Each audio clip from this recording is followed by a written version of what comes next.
अस्सलामुअलैकुम, मैं हूं आपके साथ रोज़िया काज़मी और आप देख रहे हैं Al Hind global press media. हम जिनसे बात करने जा रहे हैं वो हैं Aman Dawar, district youth president BJP Poonch. हम उनसे जानना चाहेंगे सबसे पहले कि ये जो आर्टिकल 370 जम्मू कश्मीर से रिमूव किया गया, अबॉलिश किया गया, इसका यूथ को क्या फ़ायदा हुआ, क्योंकि ये यूथ प्रेसिडेंट है यहाँ पे, तो इनको यूथ की प्रॉब्लम का ज़्यादा पता है। हम इनसे इसी बारे में पूछेंगे। सबसे पहले डावर जी, आपका बहुत बहुत शुक्रिया है अल हिंद में, और आप इस बात को किस तरह से देखेंगे कि यूथ को क्या फ़ायदा हुआ यहाँ पे? देखिए, जो 370 टूटा है, सबसे पहले तो हम जम्मू कश्मीर के जितने भी युवा हैं उनके लिए बहुत ही बड़ा फायदा है 370 टूटने। और जो लैंड एक्ट पास हुआ कि बाहर का कोई भी आदमी यहाँ के जब जमीन लेगा तो उससे ये होने वाला है कि वो लोग अपनी इंडस्ट्रीज लगाएंगे। आप जम्मू कश्मीर से बाहर चले जाएं, एक एक इंडस्ट्री में जो है 2-3 हजार मुलाजिम काम कर रहे हैं। तो काम 60 साल से ऊपर तो किसी ने नहीं करना है, काम तो जो है युवाओं में ही करना है। और अगर आप सोचिए कि जम्मू कश्मीर में 200-400 या 500 इंडस्ट्री लग जाती है, और वो इंडस्ट्री लगने से जो है 500 इंडस्ट्री अगर लगेगी तो हम अंदाजा लगा सकते हैं कि एक इंडस्ट्री में अगर 2000 युवा काम करेगा तो हमारा लगभग 5-10-7 लाख जो है युवा उसमें एडजस्ट होगा। तो कितनी बड़ी ये कामयाबी होगी हमारे युवाओं के लिए, क्योंकि कितने युवा जो है आज बेरोजगार घूम रहे हैं। मुझे बड़ा तरस आता है कि इन लोगों के कामों पे कि इतनी देर इन्होंने हुकूमत की, और आज हम कई बार बाजार में घूमते हैं तो आप देखते होंगे कि 18-18, 20-20, 22-22 साल के लड़के वहां पे मजदूरी कर रहे थे। अमन जी, जिस तरह से आर्टिकल रिमूव होने के बाद जिस तरह से डोमिसाइल का आया कि हम सबको जो यहाँ पे जम्मू कश्मीर स्टेट के हैं, सॉरी अब यूटी बन गई है, इसके जितने भी यहाँ पे रहने वाले लोग हैं उनको पहले डोमिसाइल बनाना है, सब लोगों को एक तरह से लाइन में खड़ा कर दिया। और उसके बाद जब नया एक नोटिस निकला कि अब किसी को भी डोमिसाइल, अगर कोई बाहर से यूटी के बाहर से अगर आके यहाँ पे कोई जमीन खरीदता है या अपनी प्रॉपर्टी लेता है तो उसको किसी डोमिसाइल की जरूरत नहीं है। देखिए, डोमिसाइल बनवाने का जो फायदा था वो जमीन के लिए तो पहले भी हमारी सरकार ने नहीं कहा था, क्योंकि जमीन खरीदने के लिए डोमिसाइल नहीं चाहिए, वो लैंड एक्ट पास होने के बाद हुआ। लेकिन डोमिसाइल कल किसी ने नौकरी लेनी है, वहां पे किसी ने अगर जो है नौकरी लेनी है किसी ने, या किसी और जगह पे बच्चों ने फॉर्म भरने हैं डॉक्यूमेंट, तो वहां तो जो है डोमिसाइल जरूरी है। तो इसलिए जो है उसका मुझे नहीं लगता कि ये जो है जमीन के लिए जो है डोमिसाइल की जरूरत है, क्योंकि आप और भी जितनी बाहर की स्टेट है उनमें भी जो है डोमिसाइल का इतना कंपल्सरी नहीं है। लेकिन यहाँ पे जो है जम्मू कश्मीर में डोमिसाइल का एक बहुत बड़ा फायदा होने वाला है। अमन जी, करप्शन की अगर हम बात करें वो तो बहुत हाई होता जा रहा है डे बाय डे, क्योंकि हर जगह अनएम्प्लॉयमेंट है और उसके बाद हर जगह करप्शन बहुत ज्यादा है। और जिस तरह से आजकल इन दिनों की हम बात करें, हम आपकी उस बेड का जो है उसकी वेलकम करेंगे, ऐसा कुछ नहीं होने वाला। इन्होंने हमेशा जो है ये पिछले खुद कुछ पार्टियों में रहे, इन्होंने वो पार्टियां लूटी, उन पार्टियों के नहीं हुए, तो ये आज क्या लोगों की डेवलपमेंट करेंगे। मैं लोगों से अपील करूंगा कि इन धोखेबाजों की बातों में बिल्कुल नहीं आना है, क्योंकि इन्होंने फिर से जो है लोगों को 2-4-5 साल जितनी देर इन्होंने हुकूमत करनी है, इन्होंने फिर से जो है आपकी बैग को, अगर ये डीडीसी का चुनाव है और ये काउंसिलर बनेंगे तो उन्होंने फिर से लूट सूट करनी है, इसलिए इन लुटेरों की बातों में बिल्कुल नहीं आना है। हमें लास्ट क्वेश्चन के भारतीय जनता पार्टी का डीडीसी इलेक्शन में और स्टेट जम्मू कश्मीर में, यूटी जम्मू कश्मीर में भारतीय जनता पार्टी का क्या रोल रहा? देखिए, भारतीय जनता पार्टी जो है डीडीसी चुनाव में बहुत बड़ी बहुमत से जो है आएगी, और जो लोग ये बातें कर रहे थे, जो लोग रोज के उनके सवाल थे कि नहीं ये होगा जम्मू कश्मीर में भारतीय जनता पार्टी का ये हो गया वो हो गया, उन लोगों को ये चीज पता चलेगा कि भारतीय जनता पार्टी जम्मू कश्मीर डीडीसी चुनाव के अंदर जो है बहुत बड़ी पार्टी बन के उभरेगी। और भारतीय जनता पार्टी के जितने भी जम्मू कश्मीर के अंदर जो डिस्ट्रिक्ट गवर्नमेंट के चेयरमैन बनेंगे वो भारतीय जनता पार्टी के ही बनेंगे। और आपको एक चीज मैं और बताऊं कि सिर्फ जम्मू के अंदर नहीं, कश्मीर के अंदर भी इस पर भारतीय जनता पार्टी हम उम्मीद कर रहे हैं, और उम्मीद की हम अपेक्षा कर रहे हैं कि भारतीय जनता पार्टी सबसे ज्यादा जो है डीडीसी के जो कौंसिल के लोग बनेंगे वो कश्मीर के अंदर भी बनेंगे। और कश्मीर में जैसे पिछली बार म्युनिसिपैलिटी के चुनाव हुए थे उसमें भी जो है भारतीय जनता पार्टी ने बहुमत पाई थी और हमारे बहुत से लोग जो है चेयरमैन बने थे। लेकिन अब इस बार भी आप देखेंगे कि डीडीसी जिला परिषद के जो ये चुनाव है, उन चुनावों में भी भारतीय जनता पार्टी उभर के आएगी। और जितने भी लोग आज विरोध कर रहे हैं, ये 370 तो वापस आने वाला नहीं है, ये उनकी एक गलत फहमी है। लेकिन भारतीय जनता पार्टी जो जम्मू कश्मीर में वो फिर से आएगी और अपनी सरकार बनाएगी, और डीडीसी चुनाव में डिस्ट्रिक्ट गवर्नमेंट के जो चेयरमैन है वो काम करेंगे, और आप देखेंगे कि जल्द ही जम्मू कश्मीर को हम जो है एक सोने की चिड़िया बनाएंगे। जिस तरह से हमारे सरपंच को पावर दी गई कि अब जितना भी जो भी होगा वो हमारे सरपंच देखेंगे डेवलपमेंट का हमारी पंचायत के अंदर। और पंचायत के अंदर हमें देखने को है कि बहुत ज़्यादा करप्शन हुआ जा रहा है और किया भी जा रहा है, लूट मार मच रही है हमारी पंचायत के अंदर। और आप क्या सोचते हैं कि आने वाले टाइम में क्या पढ़े लिखे नौजवान सरपंच या पंच का इलेक्शन लड़े और हमारे जितने भी ऑफिस हैं, दफ्तर है, जहाँ सरपंच हो, पंचायत हो, कुछ भी हो, वहाँ पे हमारे यूथ जो है वो पढ़े लिखे होने चाहिए या वही पुराने अनपढ़ होने चाहिए ताकि वो लूट मार कर सकें? देखिए, मेरी ये आपका क्वेश्चन बहुत अच्छा है। लोगों से मेरी यही अपील है कि आप जो भी आदमी पढ़ा लिखा है आप उसी का साथ दें, उसी को वोट करें और पढ़े लिखे नौजवान सामने आए और जिससे जम्मू कश्मीर को लूटा, क्योंकि जम्मू कश्मीर जो है हमारे सर का ताज थी। आपने देखा होगा कि कश्मीर के अंदर इतनी रौनक थी, कश्मीर के अंदर क्या फिल्म इंडस्ट्री नहीं आ सकती थी? क्या कश्मीर के अंदर जो है बड़ी बड़ी इंडस्ट्री नहीं लग सकती थी? कश्मीर का जो है इतने आपने देखा होगा कि सेबू के बाग, केसर जैसे चीजें पूरे हिंदुस्तान की शान जो है कश्मीर में थी, लेकिन इन लोगों ने जो है कश्मीर के अंदर सिर्फ खून बहाया है, कश्मीर को नौजवानों के खून से लाल किया है। आज आपने देखा होगा कि 370 पे जब इतने बड़े बड़े लीडर बयान दे रहे थे कि हम जम्मू कश्मीर के अंदर जो है खून की नदियां बहा देंगे, हम जम्मू कश्मीर में कोई तिरंगा उठाने वाला नहीं रहेगा, लेकिन क्या हुआ? 370 टूटने के बाद जो है आपने देखा होगा कि किसी भी नौजवान की जो है हत्या नहीं हुई, किसी भी नौजवान के ऊपर जो है ऐसा कुछ नहीं हुआ। इन्होंने 500 रुपए के ऊपर जो है बच्चों को जो है लगाया था पत्थर मारने के लिए। इस तरह से गुपकार के लोग एक साइड है और भाजपा एक साइड है, तो इसी तरह उनका यानी कि गुपकार का और भाजपा का क्या एजेंडा रहा? बिकॉज ये दोनों पार्टी अपोजिशन में हैं, एक दूसरे के अपोजिट हैं, दोनों के अलग अलग थॉट्स हैं, अलग अलग विचार हैं, सबको डेवलपमेंट को लेके, अनएम्प्लॉयमेंट को लेके, यूथ के लिए, क्योंकि यूथ आज के टाइम में बहुत अवेयर है हर एक चीज से, हर एक बात से उनको पता है कि कौन सी पार्टी सही है, कौन गलत है, किसको वोट कास्ट करना है, किसको नहीं करना। उस पर आप क्या कहेंगे? देखिए, गुपकार गैंग का मुझे तो उनकी कोई बात समझ नहीं आ रही। आप किसी के पास अगर वोट मांगने जा रहे हैं तो भाई आप डेवलपमेंट के मुद्दे पे मांगे ना। आपका एक मैनिफेस्टो होगा कि आपने क्या क्या करना है जीतने के बाद। आप लोगों को ये कह रहे हैं कि हम 370 को वापस लाएंगे। भाई जम्मू कश्मीर में एनसीपीडीपी की 2 या 3 सीटें हैं और वहां संसद में जो है 370 सीटें चाहिए। आप 2 सीटों के ऊपर जाकर 370 कैसे लाएंगे?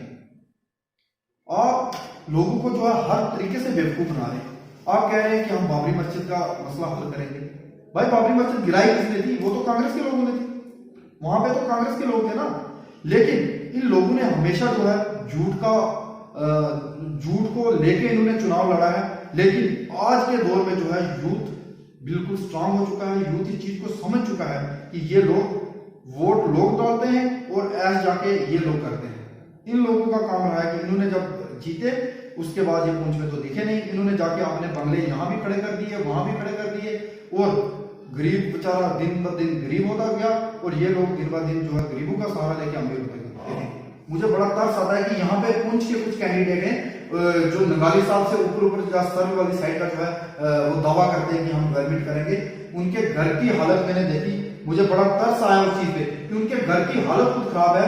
वो भाई खुद तो वो आगे पुंछ में बस रहे, खुद उन्होंने अपने बड़ी बड़ी हवेलियां जो है वो पुंछ के अंदर आके बना दी है और लोगों को वो दावा कर रहे हैं कि हम आपकी उस बैठ का पार्टी आज भी लोगों के पास जा रही है और वो इसलिए वोट मांग रही है कि हमने पिछले 5 वर्षों के मोदी जी के टर्म में और इस बार का जो 1-1.5 साल है, इस बार में जितने भारतीय जनता पार्टी ने काम किए हैं, हम लोग उन मुद्दों पे जाके लोगों से वोट मांग रहे हैं। हम लोगों ने उनको ये बताया है कि ये लोग आज इसलिए इकट्ठे हुए हैं।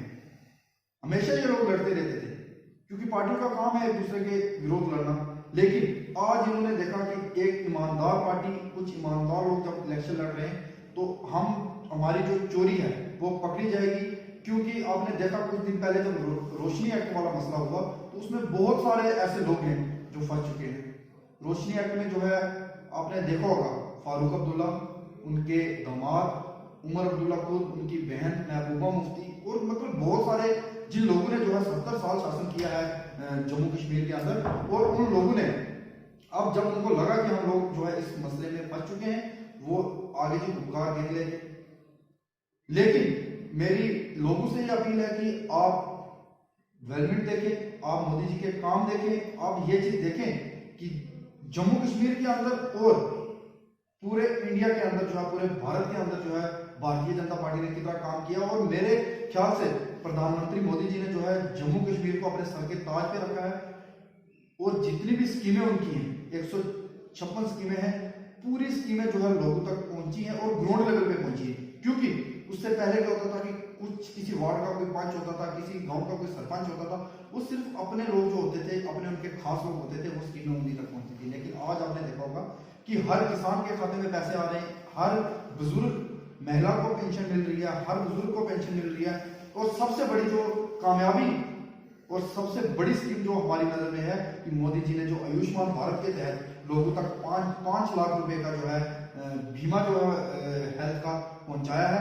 मैं कहूंगा कि आज भाई के लिए जो है 500 रुपए की मदद नहीं करता, वो बीमार हो जाए तो हमारी सरकार ने 5 लाख रुपए जो है हर वर्ष के जो है वहां तक पहुंचाए हैं।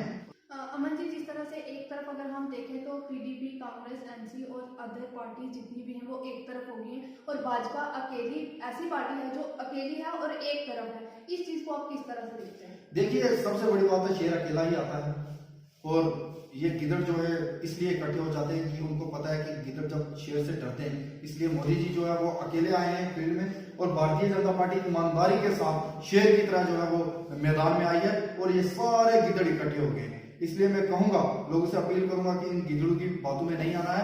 इन्होंने 70 साल जो है हमारे जम्मू कश्मीर को लूटा। इन दिनों की हम बात करें, एक बहुत बड़ा मुद्दा सामने आ रहा है यहाँ पे जो किराए का है। लॉकडाउन से पहले जो कोविड-19 के चलते किराया 30% बढ़ाया गया था, उसके बाद अब जब लाइफ नॉर्मल होती जा रही है, हर जगह सब कुछ नॉर्मल है, तो अब हर जगह से हर एक डिस्ट्रिक्ट से जो ARTO है उनका ये कहना है कि अब वही पहले वाला किराया है। लेकिन यहाँ हमारे पुंछ में जो है अब भी जो ड्राइवर है, जिस तरह से ऑटो ड्राइवर्स हैं या मिनी बस वाले हैं, उन्होंने एक तरह से लूट मचा रखी है और ARTO जो हमारे जुगल किशोर हैं यहाँ पुंछ के, उनसे लोगों की बहुत ज़्यादा कंप्लेन है कि जो गाड़ियों का किराया है वो बहुत ज़्यादा लिया जा रहा है, तो उन पे एक्शन क्यों नहीं हो रहा? देखिए, सबसे बड़ी बात तो यह है कि लॉकडाउन के चलते जो भी था, जब गाड़ियां बंद थी, जब चल रही थी, किराया ज्यादा लिया जा रहा था। लेकिन इसमें एक चीज है कि ARTO साहब से ये किराए वाले मसले में हमने भी बात की। उन्होंने जो है लगातार नाके लगा के और ऑटो ड्राइवर्स का बस ड्राइवर को 20-20 हजार रुपए चलान भी किया। लेकिन अब हर एक जगह पे RTO साहब खुद नहीं पहुंच सकते, इसलिए मैं तो कहूंगा कि सबसे ज्यादा गलती अगर है तो उसमें हमारी आवाम की है। क्योंकि अगर आवाम अपनी आवाज उठाएगी, एक बार ड्राइवर को पकड़ के आवाम ने बोला कि जब कंडक्टर को पकड़ो कि भाई तो क्यों फालतू किराया ले रहा है, और उसके साथ जब 10 लोग बोलेंगे तो मेरे ख्याल से जो है ये मुद्दा जो है बड़े जल्दी सॉल्व हो जाएगा। क्योंकि हम लोग क्या करते हैं कि करप्शन की आप बात करें, अब आप तहसील में चले जाएं, तहसीलदार साहब जो है लोगों को खुद बोल रहे हैं कि 20 रुपए पर सर्टिफिकेट से ज्यादा जो है किसी ने फी नहीं देनी है। फिर भी अगर लोग जाके वहां पे किसी क्लर्क को या किसी आदमी को 100-200 रुपए देते हैं किसी डोमिसाइल के लिए या किसी और सर्टिफिकेट के लिए, तो मैं तो कहूंगा कि वो लोगों की बेवकूफी है। क्योंकि एक तहसीलदार खुद ये चीज बता रहे हैं कि आपने जो है किसी को कोई भी पैसा नहीं देना है, आपने जो है बिल्कुल हमारे ऑफिस में अगर कोई आपसे पैसा लेता है तो आप हमें बताएं, हम उसके ऊपर भी एक्शन करेंगे।